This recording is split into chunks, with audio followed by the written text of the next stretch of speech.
All right, my beautiful people. Today we're going to be talking about the France Bastille Day tragedy that just took place.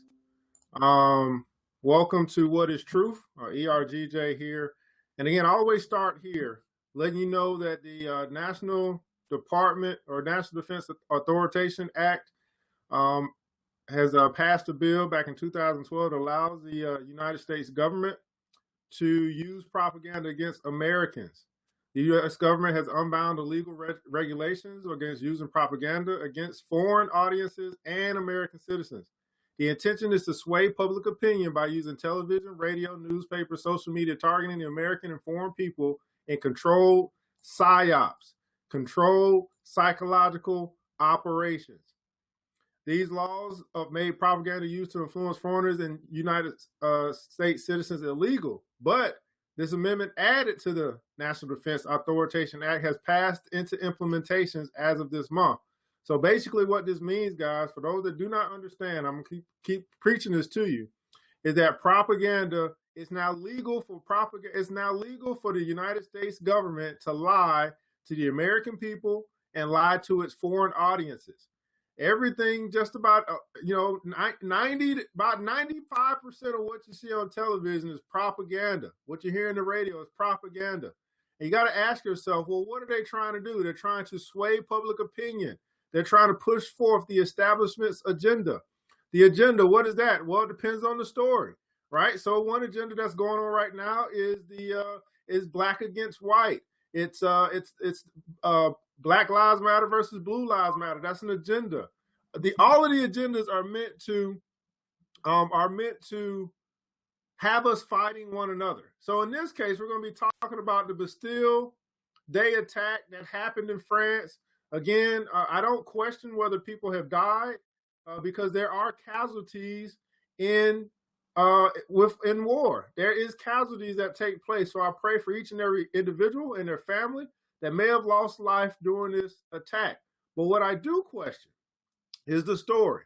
And so I got it right now. And what I want to help you guys to understand what I'm saying. Again, I'm seeking for truth. And I'm not saying that my views are absolutely 100% correct, but I will share with you what I see and what I've read, because I don't pay attention to any of the stuff that they show me as far as video, because I always have to question, well, how did you get that video? How did you get so close to this truck?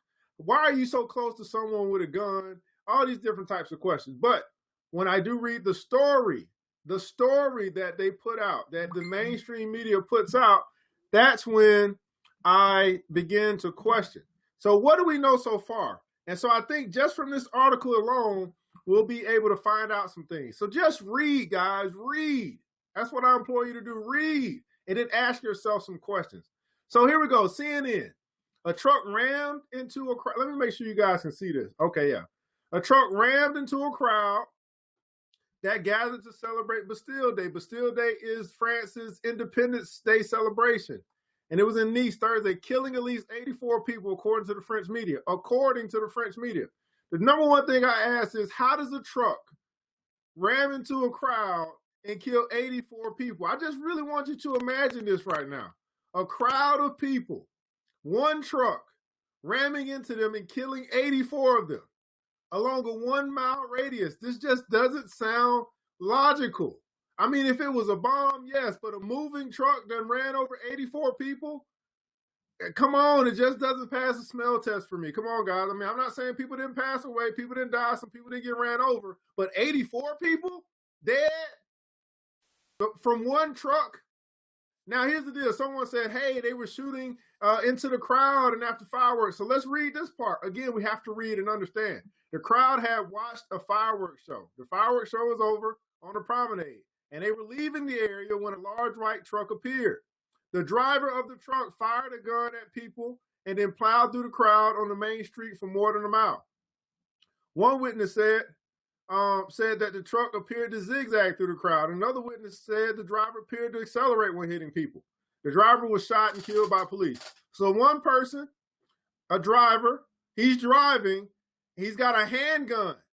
So, okay, this handgun that they say he has, they talked about him having a handgun. Let's see here. Let's see if we can see something here. On this little screen here, they said that I'm going to play it because listen to this. The police found one handgun, fake rifles, fake grenades in the truck, a handgun. So let's just say he unloaded all bullets. Now, I've seen other stories where they say he fired a shot, one shot. But let's just say he fired all of his shots into the crowd with a handgun while he's driving the truck. He's killed 84 people with one handgun and one truck. Think about this for a second. Now, again, I'm not saying that people didn't pass away. There are casualties in war. But I do question 84 people dying by one man driving one truck with one handgun. Just isn't adding up, guys. Okay, he fired a gun. Okay, let's just say the handgun had got 6 clips, maybe 8 clips. That's 8 shots. You're probably not killing multiple people with one shot from a gun, a handgun. So let's just say that's 8 people down. Now we don't take that away. Let's just say 10 people down. We got 74 left to go. He's zigzagging through a crowd on a street, on a main street, for more than a mile. So by the time he hits like 10 people, don't you think the rest of the people are going to get off the street? Don't you think the rest of the people are going to run into buildings? He's going to hit buildings and stuff like that? Come on, man. We really got to start thinking. And again, I'm not saying that my thoughts and my ideas are correct, but what I am saying is that this story does not pass the smell test, in my opinion. Now, let's keep reading. So the driver of a truck fired a gun, one gun, at people and then plowed through the crowd. He said he was zigzagging. Okay, so he's zigzagging again. If you were in the crowd, if you were in this crowd, do you think you would have got hit?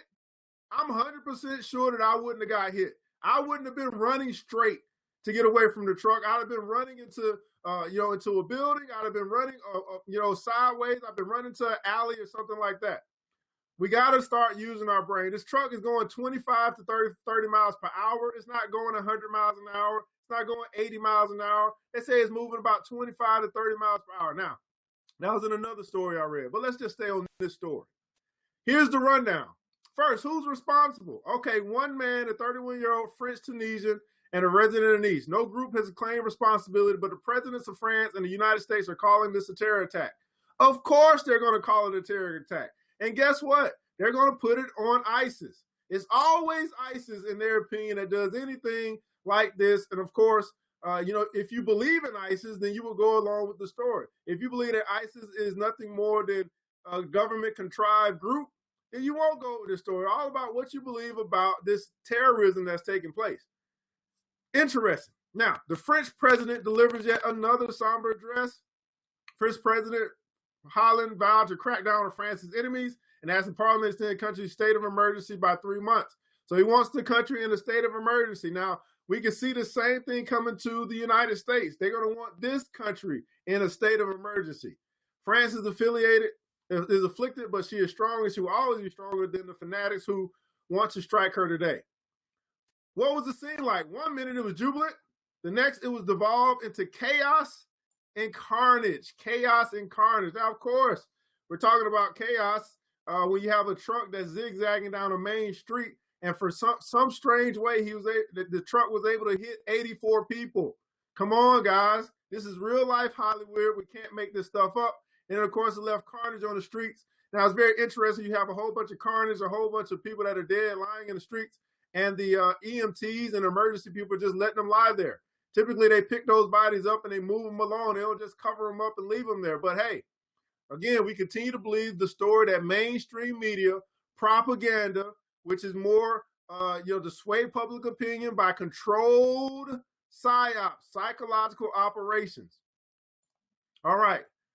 Have trucks, world leaders shocked and everything. It feels almost routine now.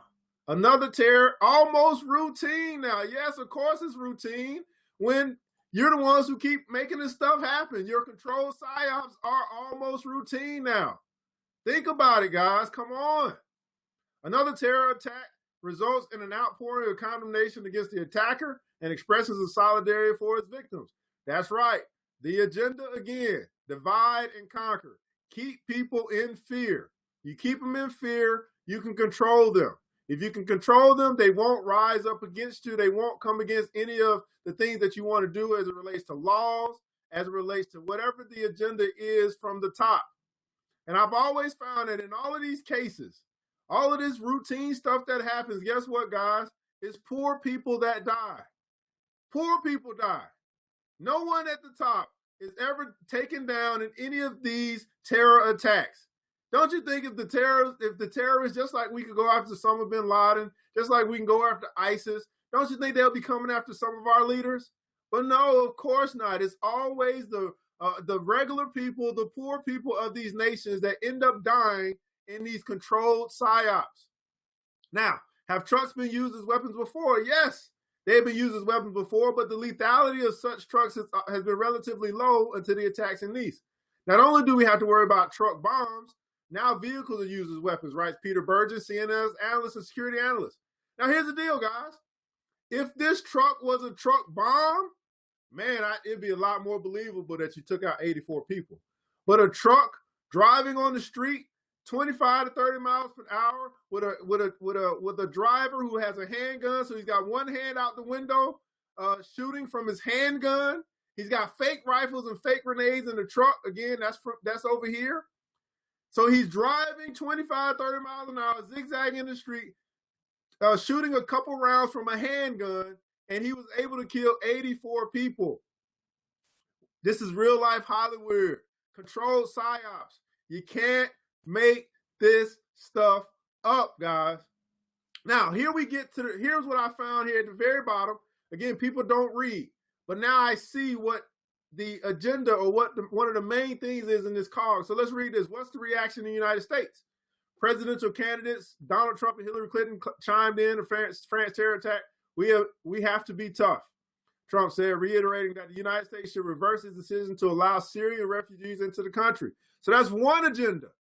He wants them to allow to reverse the decision to allow. Don't let Syrian refugees in the country. Clinton told CNN that greater intelligence gathering, not military force, is necessary. So you just took out 84 people.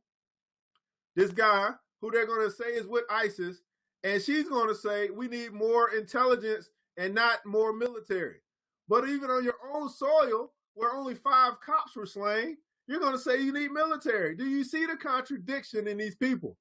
This is 84 civilians, supposedly, that were taken down. 84 poor people of the rich country of France taken down, but you need more intelligence gathering, and not more military force.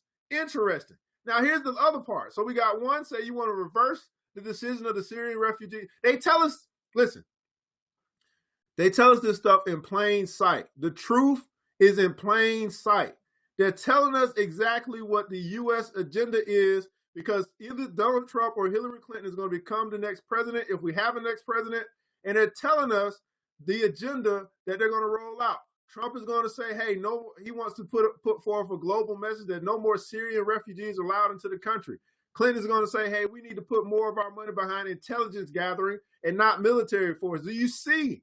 You see the left and the right wing positioning right now and putting forth their agenda for their candidacy.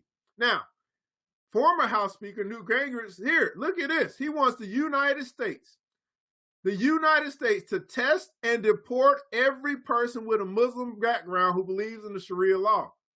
So here we go, guys. The agenda against Christians and against Muslims is right here in our face.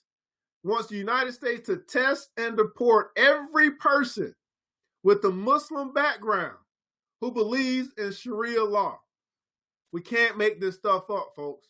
And the only way that we're going to be able to unite is to understand that our government has the ability, it's legal for them to lie to the American public with propaganda. Once again, the intention is to sway public opinion by using television, radio, newspapers, and social media targeting the American and foreign people in controlled psyops, controlled psychological operations, and then they tell us at the very end what their agenda is, each individual that's going for president, and then also a former House Speaker putting forth his views on deporting people with a Muslim background. Now, you can say who believes in Sharia law, but how are you going to say, oh, they did believe in it or they didn't believe in it? That's just like saying any Christian who believes that Jesus Christ raised from the dead, if you believe that, we're going to deport you.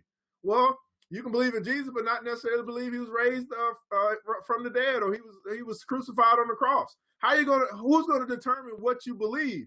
See, so basically the agenda is to deport every Muslim, every person with a Muslim background. Don't you guys get it?